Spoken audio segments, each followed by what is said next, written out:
ભરૂચ શહેરના વ્યસ્ત ગણાતા સ્ટેશન રોડ વિસ્તારમાં આજે એક સમયે ભારે અફરાતફરીનો માહોલ સર્જાયો હતો. શહેરના શાલીમાર કોમ્પ્લેક્સ નજીક આવેલ સીએનજી ગેસ પંપ પર ગેસ પુરાવતી એક ઓટો રિક્ષામાં અચાનક આગ ભભૂકતા આસપાસના વિસ્તારમાં દોડધામ મચી જવા પામી હતી. ઓટો રિક્ષા સીએનજી ગેસ ભરાવવા માટે ગેસ પંપ પર પહોંચી હતી. તે દરમિયાન કોઈ કારણોસર રિક્ષામાં અચાનક આગ લાગી ગઈ હતી.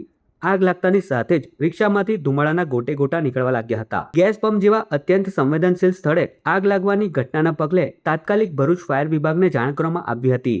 જાણ મળતા જ ફાયર વિભાગની ટીમ ઘટના સ્થળે દોડી આવી હતી અને ઝડપી કામગીરી હાથ ધરી આગને વધુ ફેલાવતી અટકાવી હતી. ફાયર વિભાગના કર્મચારીઓની સતર્કતા અને સમયની કામગીરીના કારણે આગ પર કાબુ મેળવી લેવામાં સફળતા મળી હતી, જેના કારણે મોટી જાનહાનિ કે ગંભીર દુર્ઘટના ટળી હતી. સદનસીબે આ બનાવમાં કોઈ જાનહાનિ થઈ ન હતી.